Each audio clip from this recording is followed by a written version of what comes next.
Vira para o irmão que está do seu lado falando, você é um corajoso. Você vem na igreja, no domingo chuvoso, no meio de feriado. Amém? Você é alguém que já ganhou a bênção só para sair de casa. Amém? Você crê nisso? Amém. Precisa ser corajoso. Hoje de manhã nós tivemos um culto lá do MAC. Também foi um desafio, irmão.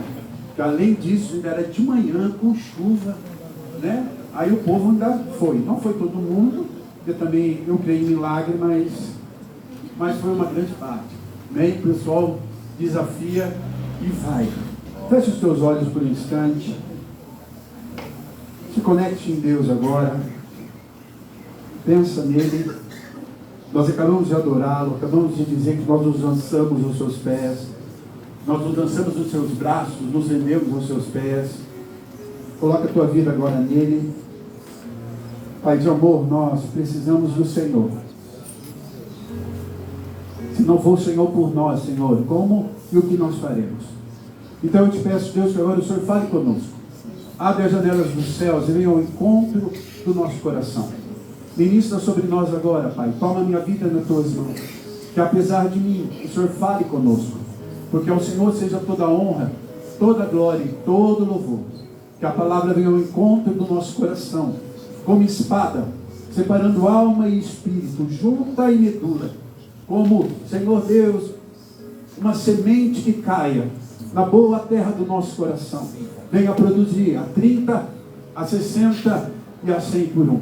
Senhor Deus, que a manifestação do teu poder seja nesse lugar, seja também com todos os que estão assistindo pela internet, que vão assistir depois a ministração, mas que a palavra do Senhor venha impactando, Pai, porque não é minha, é tua, e a palavra do Senhor, ela jamais volta vazia.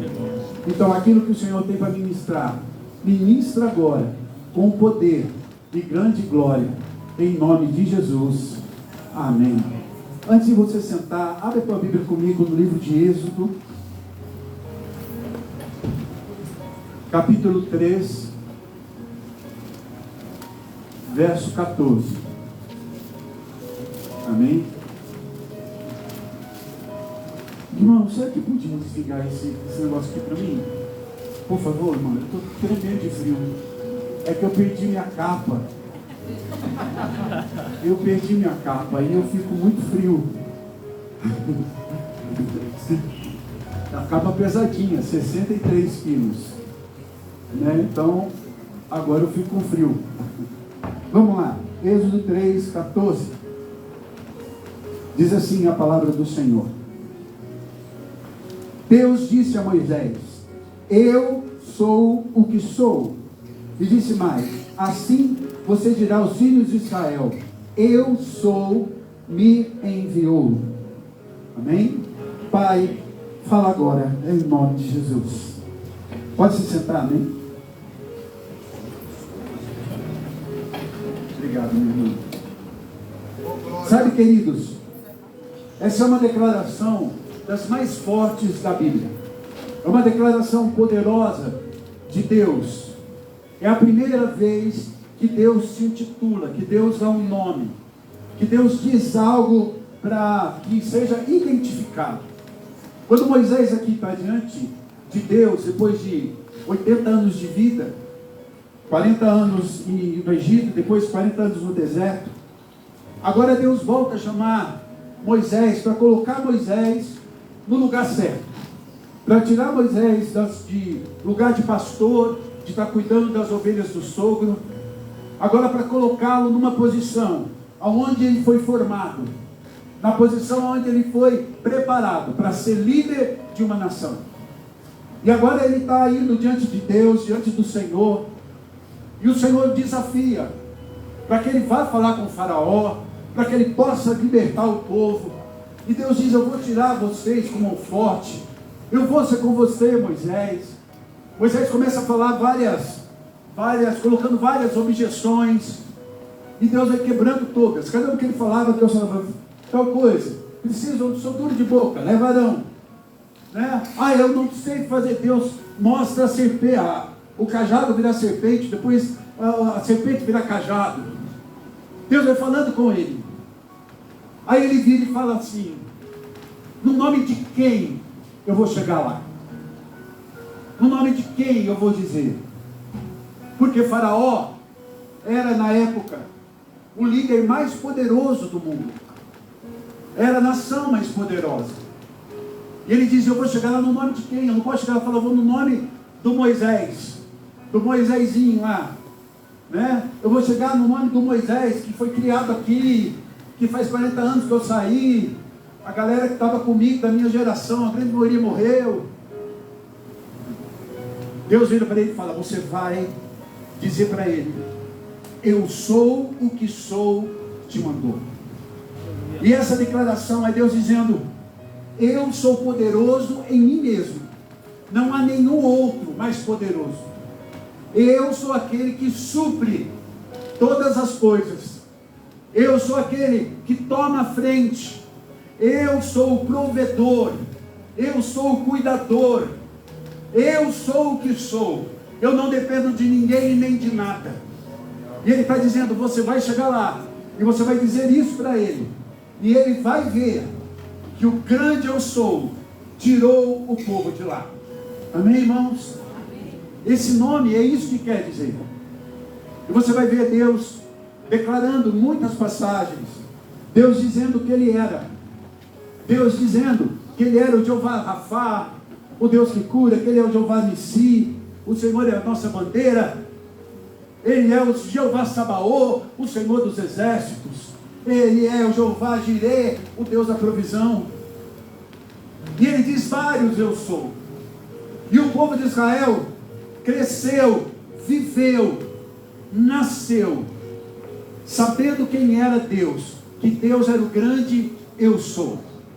Falar eu sou, usar esse termo, o nome de Deus, era algo tão sério para o judeu, que chegou uma época que eles nem pronunciavam o nome, porque eles achavam indigno, porque Deus tinha dito na Torá, na lei de Moisés, para não usar o santo nome dele em vão.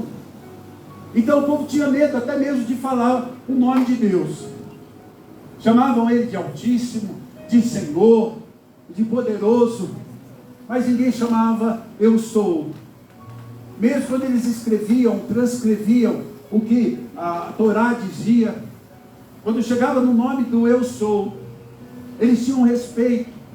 Alguns dizem que eles mudavam a caneta, a pena, né, que escreviam por pena, trocavam a pena só para escrever o nome. Outros dizem que eles se purificavam antes de escrever o nome. Irmãos, o que a gente traz é a referência disso. E todo o povo cresceu ouvindo isso. E todo mundo respeitava isso. Mas Deus se manifestou em carne e habitou entre nós, cheio de graça, cheio de glória, e vimos a sua glória como a do unigênito Filho do Pai. Isso o apóstolo João escreve sobre Jesus lá no primeiro capítulo do Evangelho de João. O Evangelho de João, ele foi escrito não só para proclamar Jesus, mas principalmente para defender uma tese. O Evangelho de João foi o evangelho que foi escrito mais tempo depois da morte de Jesus. Alguns dizem que ele foi escrito 70 anos depois de Jesus ter sido morto. Uns outros dizem quase 100 anos que foi escrito o Evangelho. Por que João escreveu? João escreveu por um motivo.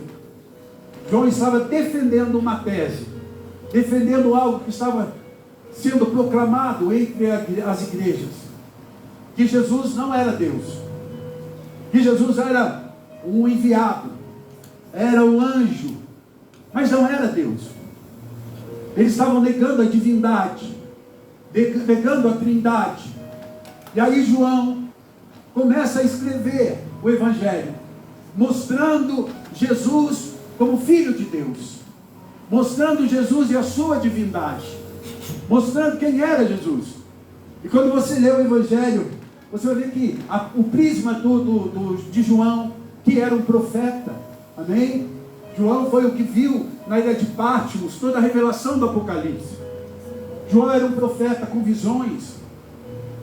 E quando ele vai escrever o livro, ele começa colocando e trazendo Jesus como Filho de Deus, como parte da Trindade. Ele narra isso. Deus Pai, Deus Filho e Deus Espírito Santo. E ele traz a Trindade como essa base. Só que Jesus, e ele escreve sobre Jesus se declarando nessa Trindade, se declarando como Deus. Como?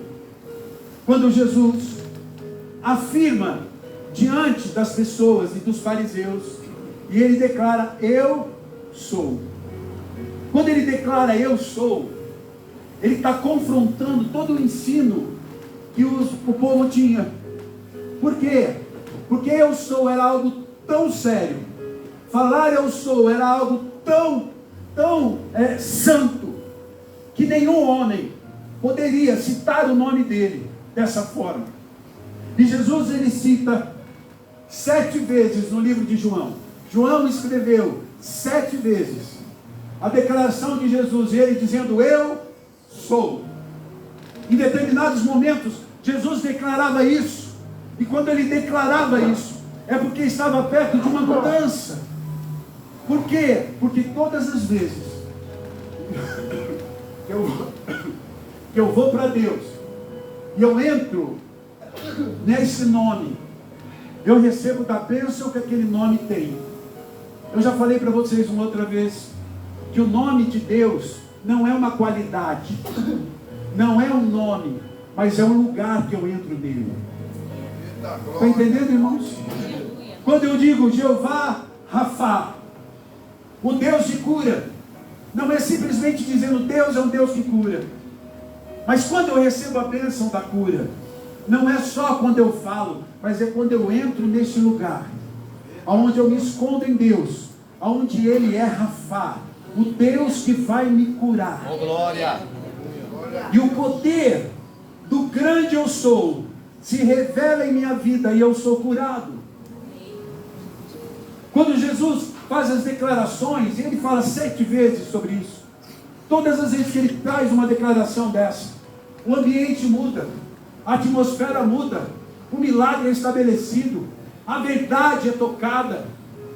E é assim que nós temos que ver, porque o nosso Jesus, ele é o grande eu sou na sua vida. E cada declaração dele toca você de alguma forma. E eu quero liberar sobre a tua vida o poder desse grande eu sou, esse poder de Jesus sobre você, em áreas da tua vida que vão mudar a sua história, que vão transformar a sua caminhada, porque o grande eu sou está aqui, e ele é transformador, ele é um Deus de milagre, ele é um Deus que transforma, ele é um Deus que muda, ele é um Deus que age de maneira sobrenatural para você. Não queira viver um Deus naturalmente, mas viva Deus sobrenaturalmente. Ele é sobrenatural, ele é além da tua imaginação, ele é além do teu entendimento. Deus não se explica, Deus se crê. Ninguém consegue explicar Deus. Não é assim? Tem até uma música daquela menina que fala isso, né? Ninguém explica Deus. Ninguém explica. Mas Jesus, ele vem trazendo isso. E eu quero liberar para você o primeiro eu sou. Amém? João capítulo 6, verso 35.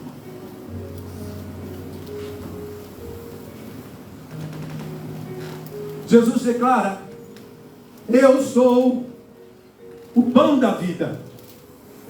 Quando ele declara isso, todo o povo para, porque ele usou o termo eu sou.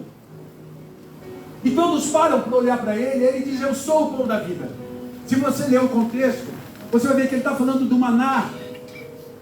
Você vai ver que ele está dizendo que Deus mandou o maná no deserto, que Deus supriu o povo no deserto. Mas agora ele era o pão da vida. Ele não era simplesmente o pão para matar a fome do homem, mas ele era o pão que iria saciar a fome de Deus na vida do homem. E ele declara: eu sou o pão da vida. Sabe, irmãos, se você crer num Jesus, no eu sou, que é o pão da vida para você. Deus vai fazer você viver maná. Eu vou repetir. Deus vai fazer você viver o maná. O que é viver o maná, apóstolo? Maná era o pão que tinha descido do céu. Era o pão que todos os dias, toda manhã, vinha no orvalho da terra. Durante 40 anos o povo foi suprido com maná. E era um pão, era algo que abençoava e alimentava o povo. A Bíblia diz que durante 40 anos não houve no meio deles doente. Era um povo com vigor. Haja vista Caleb, com 85 anos, ele declara: eu tenho o mesmo vigor do quando eu tinha 40. Por quê? Porque era alguém que comia do pão do céu. Meu irmão, o pão da vida está com você. Eu entendo que quando Jesus está dizendo isso, ele está falando: eu sou o que supre. Eu sou o que vai dar resposta para você, daquilo que você precisa. Ele vai dar o maná. E deixa eu explicar uma coisa sobre o maná. Maná, irmão, caía todo dia. E o povo tinha que todo dia ir buscar a porção daquele dia. Não podia pegar mais do que o necessário. Porque se pegasse mais do que necessário, dava bicho naquilo que eles guardavam. Então todo dia era uma porção certa. Todo dia era um tanto certo. Somente na sexta eles eram autorizados a pegar a porção dobrada. Porque sábado eles não podiam pegar. Bem, irmão, estou saindo de uma gripe. Viu? Não é Covid, eu fiz o teste. Fique tranquilo, senão não estaria aqui. É só uma gripe de um apóstolo que abusa da saúde. Bem, que prega demais, que corre demais. Amém, irmão, recebo aí. Mas não é bênção não, ficar tossindo não é bom. Você está aqui uma bênção. Amém, obrigado, lindo. Entenda uma coisa. Deus, quando Jesus está dizendo eu sou o pão da vida, Ele está dizendo não vai faltar nada. Aleluia. O problema, irmãos, é que nós somos ansiosos e nós queremos pegar a porção da semana que vem, hoje. Eita, glória. Nós queremos pegar o pão de amanhã, hoje. Fala, Pai. Nós temos que aprender a confiar nele, porque cada dia Deus dará o pão. Oh, glória. Ele é o pão da vida, Ele é o grande eu sou, supridor da tua vida. Ele é o pão da vida, e o maná vai descer. Irmão, eu não sei o que você precisa, eu não sei a quantidade, nem a qualidade, eu só sei uma coisa: que Deus dará a porção, se você entrar neste lugar, chamado pão da vida para você. Ele vai suprir. Ele vai suprir. Eita glória! Terça-feira, eu tenho ido toda terça dar aula na igreja da Bispa Ana. Já pegou aqui? Da Bispa Ana, em Guarulhos.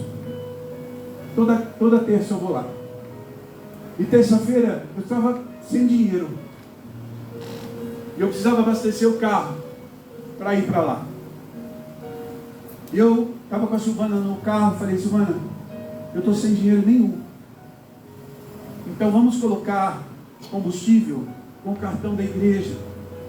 E depois eu falo com o computador, com o tesoureiro, que eu abasteci, pus um pouquinho de combustível para eu ir para Guarulhos.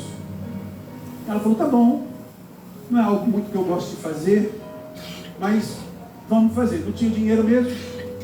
Eu parei no posto e pedi para a moça colocar gasolina.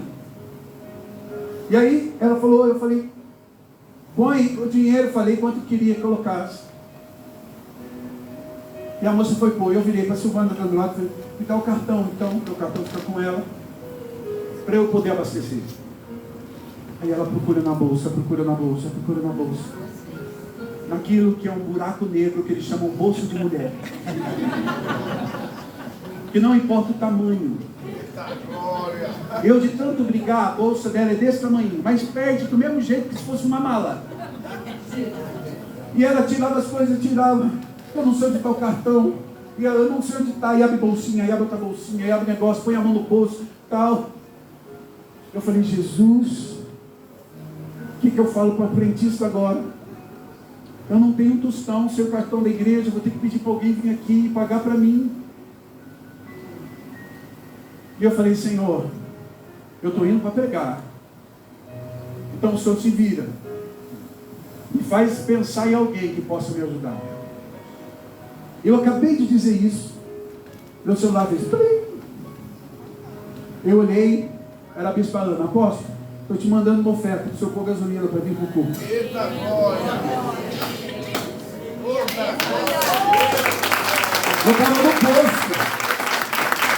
Eu estava no posto.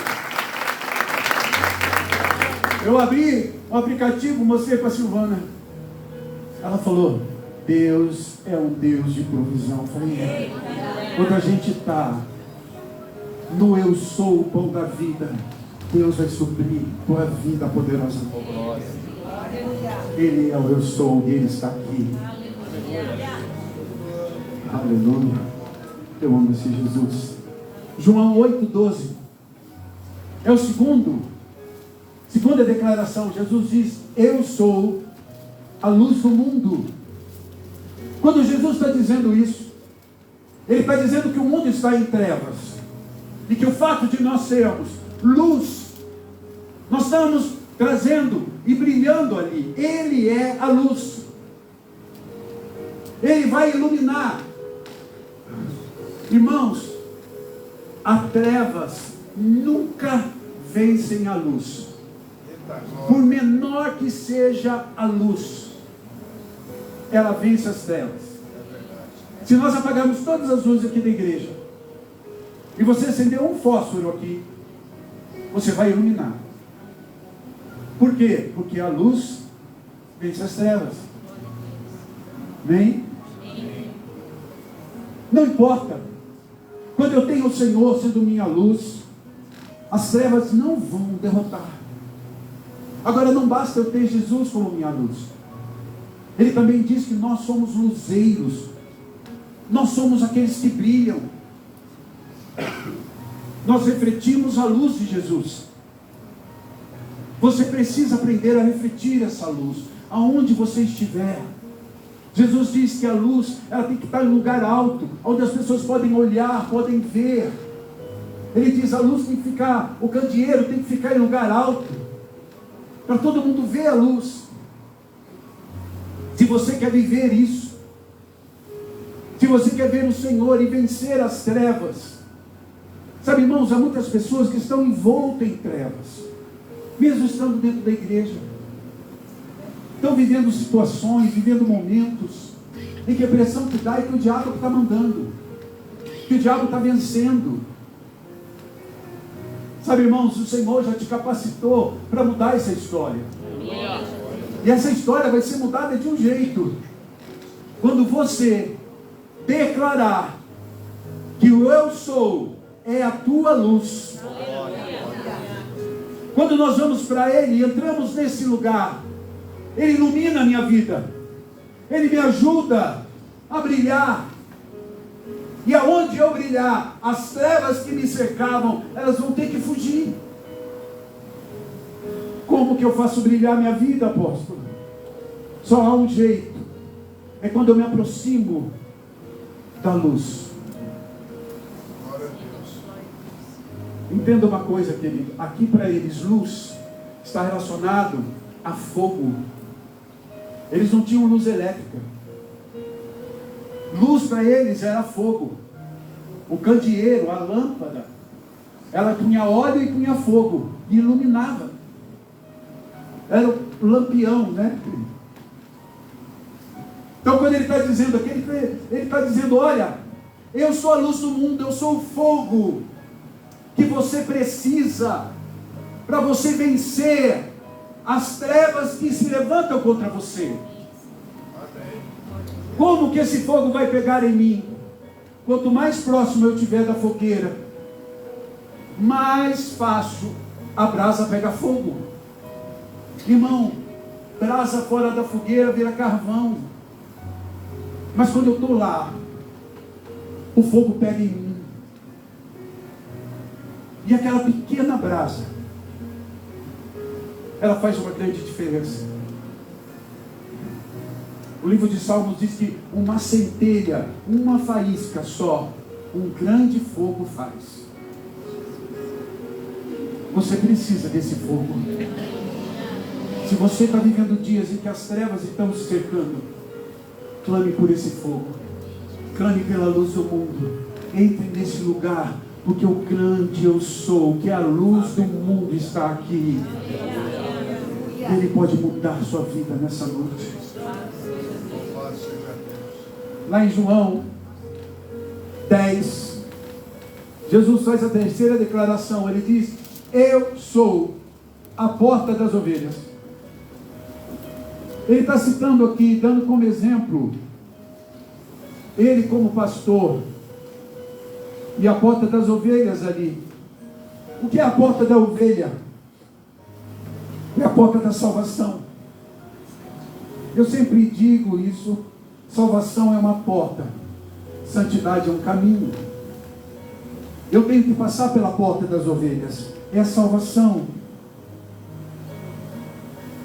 Sabe, irmãos, nós precisamos, estamos vivendo dias, nós precisamos ter consciência que nós estamos vivendo dias em que cada vez mais nós estamos mais perto de encontrar com Jesus. Jesus, ele está voltando. Se você pegar biblicamente, pouquíssimas são as profecias que não se cumpriram da volta dele. Há poucas coisas. A gente vê um cenário sendo montado mundialmente para que o anticristo se manifeste. Deus está começando a ativar coisas na igreja. Deus está levantando jovens, uma nova geração. Você com certeza está acompanhando isso pela internet. O que é aquilo, irmão? É Deus mostrando Jesus como porta da ovelha. E as pessoas entrando ali. Você vai dizer: apóstolo, as pessoas vão pela glória de Deus. Exatamente, irmão. O que atrai as pessoas em Jesus é a manifestação da glória. Por isso que o apóstolo João diz: Jesus é a manifestação da graça e da glória. A graça é a salvação. Glória é a manifestação do poder de Deus. Quando ele diz: eu sou a porta das ovelhas, ele está dizendo que nós temos que passar por essa porta.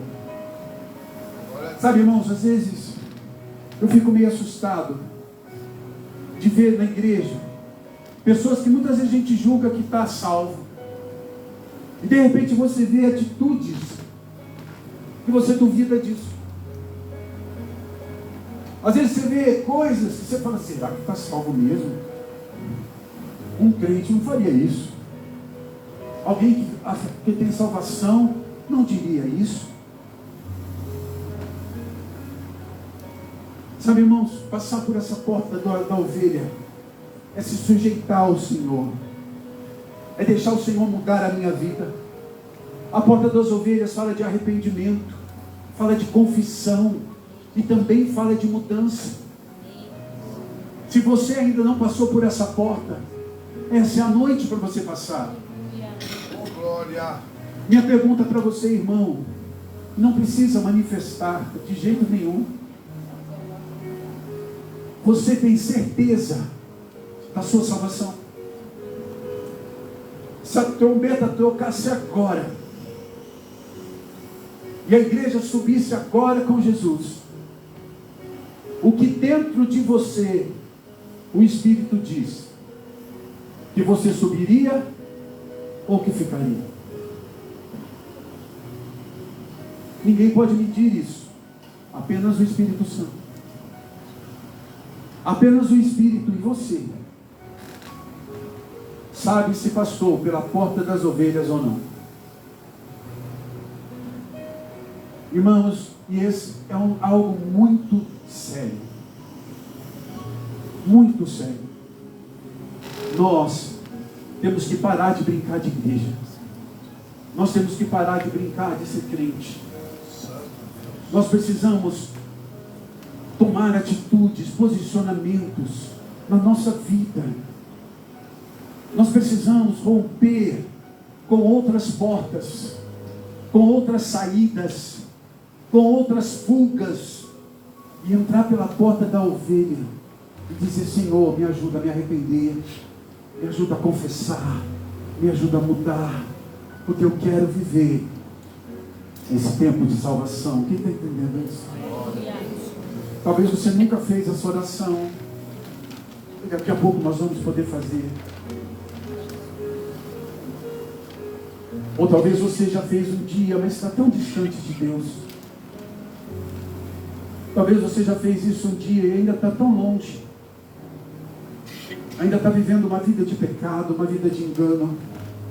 Deus está dizendo para você hoje: entrega teu caminho para mim, verdadeiramente. Volta para mim. Como o filho pródigo um dia olhou para si mesmo e falou: o que eu estou fazendo aqui no meio dos porcos?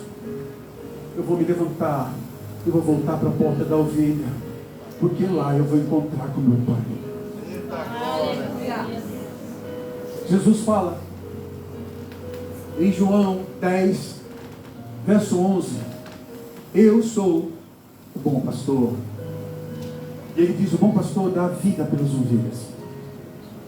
O que Jesus está afirmando quando ele diz: eu sou o bom pastor? Ele está dizendo e falando: se a porta da ovelha é a salvação, o fato de Jesus ser o bom pastor está falando de um tempo de santidade, um tempo de andar nessa condição de o Senhor ser o meu pastor. Quando Ele é pastor da nossa vida, Ele nos guia. O pastor, ele guia a ovelha, ele cuida, ele alimenta, ele cura, mas ele guia, ele dá direção. A ovelha, para viver todas as benfeitorias do bom pastor, todas as bênçãos do bom pastor, tem que ser ovelha. Eu não posso viver um Deus que é o bom pastor se eu não sou ovelha dele. E o fato de ser ovelha, irmão, é me sujeitar à direção dele. Todas as vezes que eu ponho a minha cabeça para fora e eu quero colocar a minha vontade, aqui os meus achismos, eu estou deixando de ser ovelha.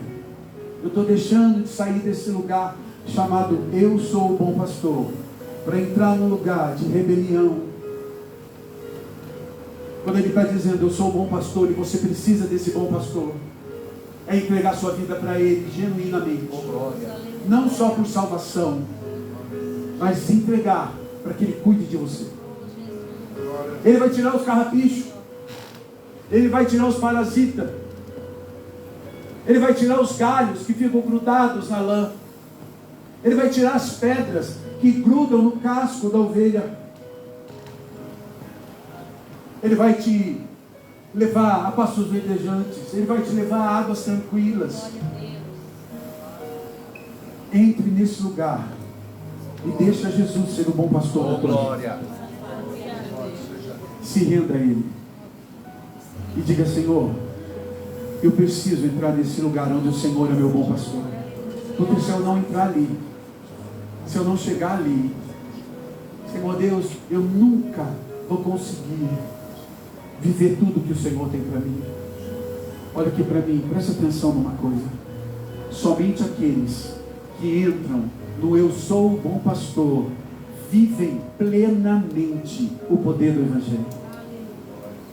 Você nunca vai viver o poder do Evangelho se você não entrar nesse lugar chamado eu sou o bom pastor. E o bom pastor está aqui para levar você nessa condição. Amém? Amém, irmãos? Amém. Quinto, lá em João também 11:25, ele diz: eu sou a ressurreição e a vida. Aqui ele está dizendo isso para Marta, e depois ele fala na Maria, diante de um quadro de morte do seu irmão Lázaro. 4 dias Lázaro estava morto.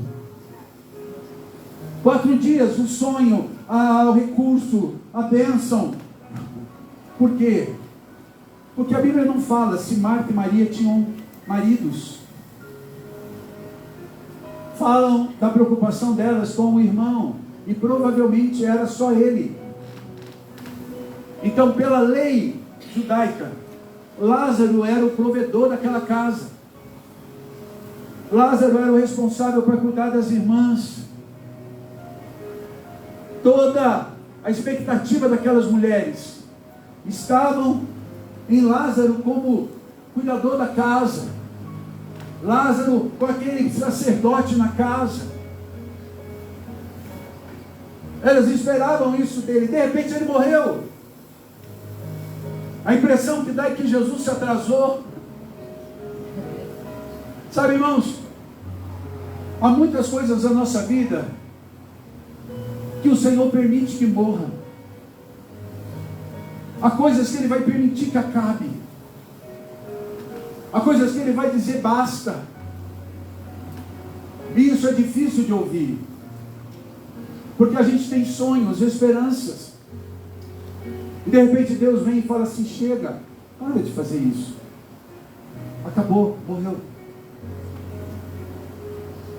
Acabou o sonho. E aí a gente começa a ficar frustrado. Quando eu li aquele texto, uma das figuras que eu vejo são de mulheres frustradas, mas que ainda têm fé. Elas têm fé em Jesus. Elas creem em Jesus. Mas a morte, a frustração, o medo, a tristeza, não deixam elas viverem o poder do eu sou, ressurreição e vida. E há muitas pessoas na igreja assim, que apenas olham o lado ruim, que apenas olham o lado mal das coisas, o lado infrutífero. Olha a morte, olha aquilo que você orou e não deu certo. Olha para aquilo que você esperou porque era uma palavra profética e não aconteceu. E muita gente está na igreja e crê em Jesus. Como Marta diz para ele: eu creio, Senhor, que no último dia meu irmão há de ressurgir. Ela conhecia a palavra. Mas Jesus diz: presta atenção, eu estou dizendo que agora o eu sou, a ressurreição e a vida está aqui. Eu vou trazer vida e mudar a história. Quando Lázaro ressuscitou, não só Lázaro e a família dele foi tocada, mas a Bíblia diz que a primeira coisa que Lázaro fez foi um culto de ações de graça na casa dele. Ele convidou pessoas da cidade que queriam ouvir o testemunho dele, que queriam ouvir que ele contasse o que tinha acontecido. Sabe, irmãos, quando a gente está no eu sou, a ressurreição e a vida, nós vamos viver testemunhos para contar. Você está recebendo, irmão? Amém. É nesse lugar que a gente vive milagre. Ressurreição do sonho. Qual foi o sonho que você tem? Qual foi a palavra profética que parece que morreu? Hoje o grande eu sou está aqui para ressuscitar teus sonhos, para ressuscitar as promessas, para fazer você levantar, para viver aquilo que Ele preparou para você. Entra nesse lugar chamado eu sou, ressurreição e vida, e deixa a ressurreição, deixa a vida entrar em você. Mude a tua visão. Mude a maneira de olhar as coisas. Jesus diz para Marta: eu sou a ressurreição e a vida.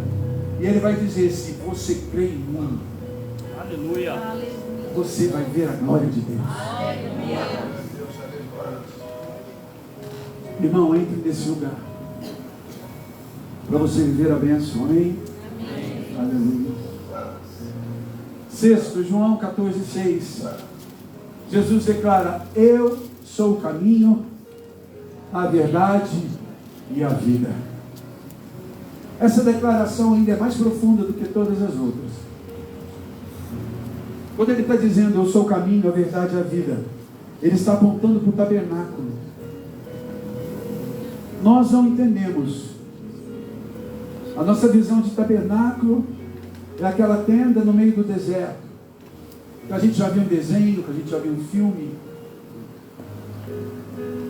E é poderoso? Claro que é. Tudo em Deus é bom. Mas para o judeu aquilo era mais do que isso. Aquilo simbolizava a presença de Deus com eles. Aquilo simbolizava Deus andando com eles. Deus fazendo parte da vida e da casa deles. Tabernáculo era isso. Quando o Senhor diz aqui, eu sou o caminho, a verdade e a vida, Ele está falando das portas de entrada do tabernáculo. A primeira porta, que você entrava no átrio, ela chamava caminho. Porque todo mundo, para ir até Deus, tinha que começar uma caminhada, passando pelo caminho. E o caminho tinha o altar de sacrifício, tinha o lugar da bacia de água, onde você sacrificava, onde você se lavava. Era o átrio, onde se sacrificava o cordeiro. Para alguém começar, para chegar até o Senhor, até a arca, precisava começar pela porta do caminho. Mas para frente tinha um lugar chamado lugar santo, que era um lugar só para os sacerdotes, que era um lugar só para aqueles que tinham conseguido passar pelo caminho. E a porta desse lugar chamava verdade, porque ninguém podia entrar ali com qualquer nível de mentira. Ninguém podia entrar ali em pecado. Por quê? Porque naquele lugar santo tinha um incensário, que a Bíblia diz que é a oração dos justos. Ali tem a mesa da propiciação, onde se coloca 12 pães, e é um pão para cada tribo.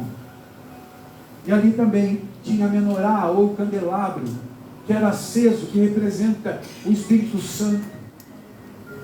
Somente pessoas que estão vivendo a verdade conseguem acessar a intercessão, consegue acessar a provisão e consegue acessar o Espírito Santo. E a última porta que você tinha era a porta da vida. E dentro desse ambiente tinha a arca da aliança. A arca simbolizava a presença do Senhor, a glória de Deus. A Bíblia diz que 40 anos o povo andou no deserto. 40 anos eles estavam no deserto, e Deus colocava uma nuvem de glória sobre eles de manhã, e colocava uma coluna de fogo sobre eles à noite. Sabe de onde surgia isso? De cima da arca. Toda vez, quando dava 6 horas da manhã, na viração do dia, a nuvem se encolhia, e a tocha aparecia. Às 6 horas da tarde, a tocha, melhor, contrário, 6 horas da manhã, a tocha vinha e a nuvem aparecia para proteger do sol. E às 6 horas da tarde, a nuvem se encolhia e a tocha aparecia para haver luz e proteção. Aonde isso aparecia? Na arca. Era o sinal da presença de Deus. E para você entrar nesse lugar, você passava pela porta da vida. Quando Jesus declara, eu sou o caminho, a verdade e a vida, e ninguém vem ao Pai, Ele está dizendo, é por mim, vem, se não por mim. Ele não diz ninguém vai, porque vai é apontar para alguém. Ele diz vem, Ele fala, sou eu, porque eu sou o caminho, a verdade e a vida. O que isso quer dizer, apóstolo? Para mim, irmão, ele está falando de intimidade. Ele está falando da gente chegar nele verdadeiramente. Tem muita gente que só passa pela porta do caminho e fica lá no átrio. Peca, leva sacrifício. Peca, pede perdão. Peca, nunca tem mudança. Sempre depende dos sacerdotes para apresentar a sua oferta. Há outros que já conseguem passar dali, mas quando chega lá na porta da verdade, não consegue entrar, porque a vida dele não é uma verdade em Cristo. Ele não é intercessor. Ele não é um dizimista e ofertante. Ele não dá primícias. Não senta na mesa. Ele não é alguém que tem intimidade com os dons, com a adorar, para ter o fogo de Deus sobre ele. Irmãos, o Senhor está aqui para fazer você mudar essa história. Glória. Ele está dizendo: eu sou o caminho, a verdade e a vida. E ninguém vem ao Pai se não for por mim. Você pode acessar o Senhor hoje. Você pode acessar ao Senhor a qualquer momento. É quando você clama pelo eu sou. É quando você entra nele, nessa posição: Senhor, eu quero ter intimidade, eu quero atravessar esse lugar, eu quero passar pelo caminho, eu quero passar pela verdade, eu quero acessar a vida. Quando Jesus morreu na cruz, a cortina, o véu que separava o homem da arca foi rasgada, a porta da vida foi rasgada. E a Bíblia diz que rasgou de cima para baixo, foi Deus que rasgou. Por quê? Porque em Jesus nós temos acesso à glória dele. Aleluia. Quem está entendendo isso? Isso é poderoso, irmão. Isso é tremendo. E o último, eu sou. Ele diz: eu sou a videira verdadeira. Amém? E na videira verdadeira, ele está dizendo aqui sobre a igreja. Ele diz: eu sou a videira verdadeira, mas vocês são o ramo, vocês são os galhos. Sabe, irmãos, os frutos nascem no galho.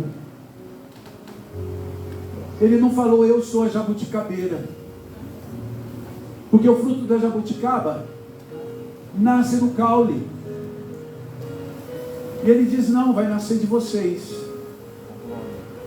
Sabe uma coisa interessante? Você já viu o talo do cacho de uva? Ele é pequenininho e super frágil. É ou não é? Qualquer coisa que você manusear, ele quebra. Você já escolheu na feira? Você vai escolher lá, pega eles bonitos. Na hora que você vai pôr no saco, assim, solta um monte. Eu falei: eita. Por quê? Porque é muito pouco, ele fica grudado por um talinho muito pequeno. O que o Senhor está querendo dizer? Vocês são frágeis. Mas quando vocês estão ligados em mim, vocês são frutíferos. Glória. O que Deus quer nessa igreja é uma igreja frutífera. Se você se acha um galho fraco, pequeno, eu vou dizer para você: você está no caminho certo. Glória. É por aí mesmo. Porque todos aqueles que se acham alguma coisa vão perder a vida. Jesus disse: aqueles que querem e lutam pela sua própria vida vão perdê-la. Mas aqueles que entregam a sua vida para mim vão ganhá-las, vão achá-las. Ser videira é estar ligado à videira que é Cristo e produzir frutos. Essa igreja é uma videira. E você é um galho. Nós precisamos ser frutíferos a cada dia. Como eu vou ser frutífero, apóstolo? Pergunte para ele. Ele é o agricultor. Ele é a videira verdadeira. Presta atenção numa coisa, irmão. Você tem algo dentro de você que Deus colocou, que só você tem. Deus colocou algo em você que o reino de Deus precisa. E ninguém tem igual. Apóstolo, eu não tenho nada. Tem, irmão. Peça ao Espírito Santo que ele vai dizer para você o que tem. Amém?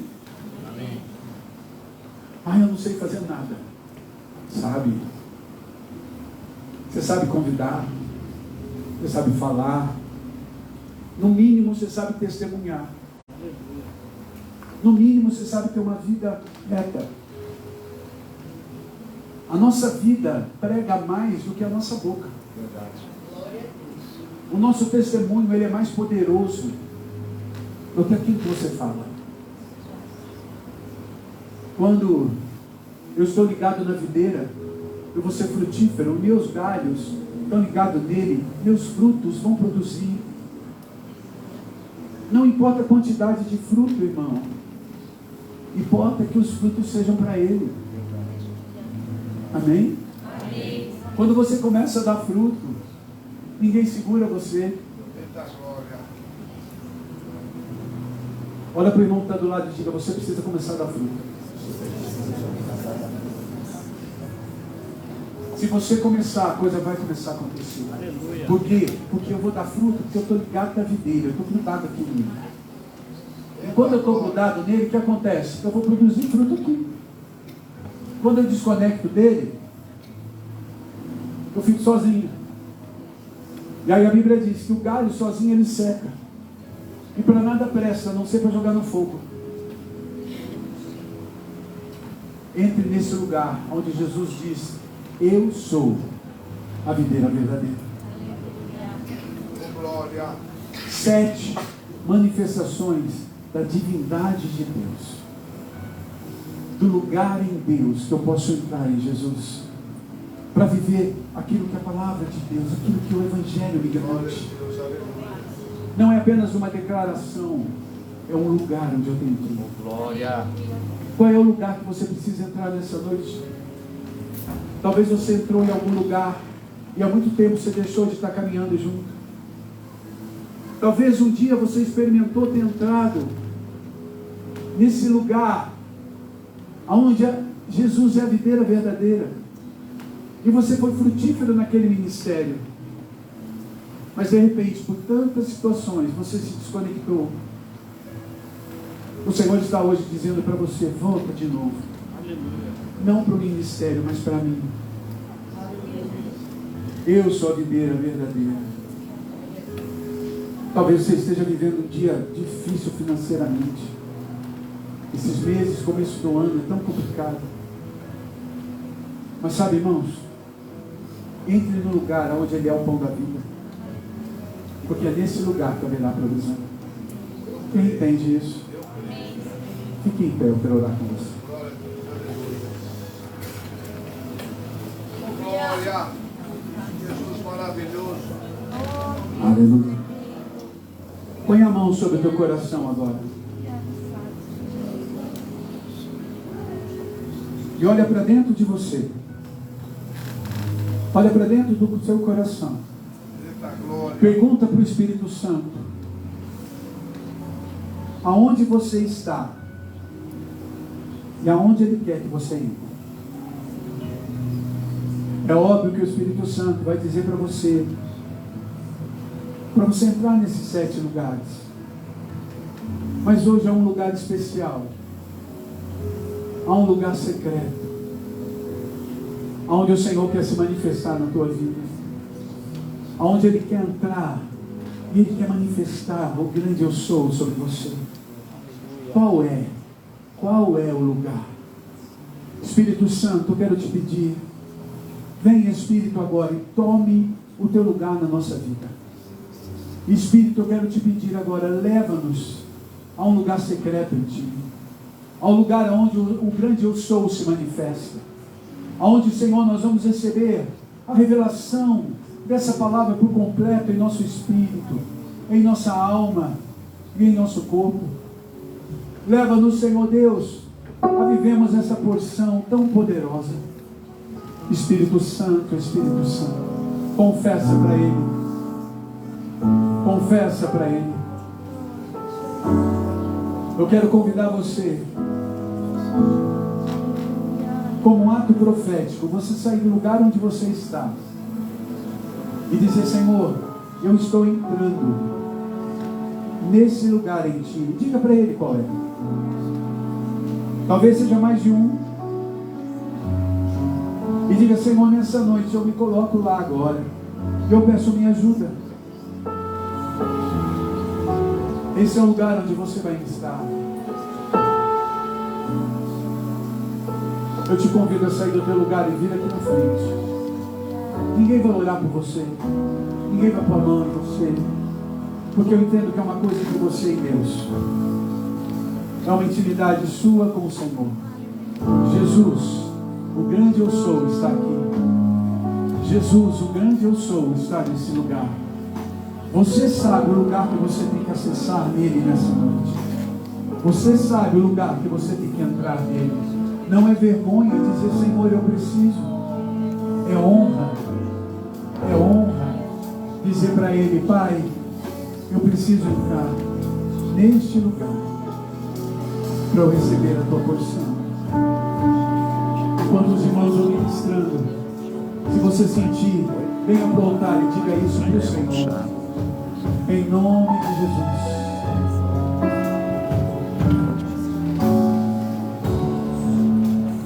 Eu vou fazer o seguinte. Aleluia. Espírito Santo, eu te peço, trabalhe o coração dos teus filhos nessa noite. Já sei o que eu vou fazer, eu vou colocar O para Senhor tem liberdade agora. Diga para ele está aqui.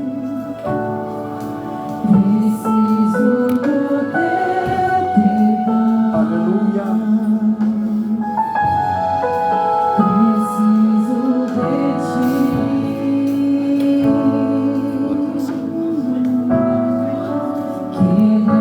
Agora deu certo.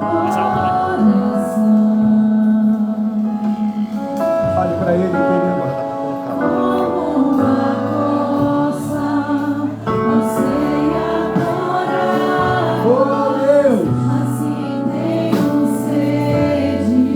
Ele está aqui, diga para ele. O grande eu sou está aqui.